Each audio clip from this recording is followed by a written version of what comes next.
कशासाठी वापरायचं की जी गोष्ट आपल्याला डायरेक्टली प्रयोगशाळेत करता येत नाही ते आपण इथे छोटीशी प्रयोगशाळा व्हर्च्युअल प्रयोगशाळा आपली तयार झालेली आहे। तर आता आपण बघणार आहोत पदार्थांची अवस्था। त्या पदार्थांची अवस्था कशा बदलतात तर हा पदार्थ आपण निवडलाय वॉटर। कशाचे मॉलिक्युल्स आहेत हे वॉटर। वॉटर मध्ये कोण कोण आहे रे? हा केशरी आहे तो कोण आहे? हायड्रोजन। नक्की H2O। मग तो केशरी आहे तो कोण आहे?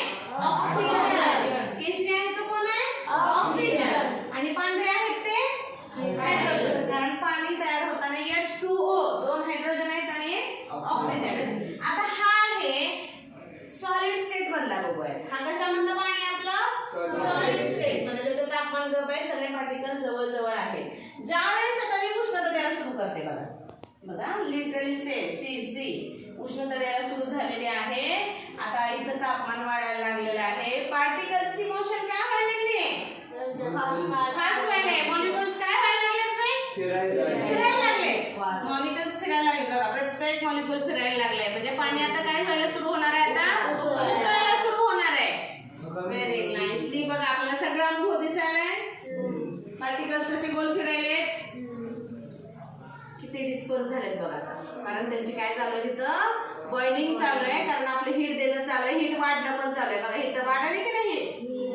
आता मी जशी जशी हळूहळू हीट कमी करते बघा। हळूहळू हीट मी काय केली कमी केली आणि कूल कट चालले म्हणजे टेम्परेचर कमी करायले त्या वॉटर मॉलिक्युल्सचं।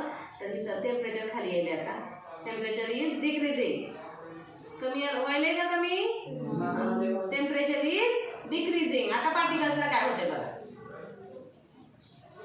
ते हळूहळू त्यांचा वेग काय व्हायलाय? कमी होत आहे।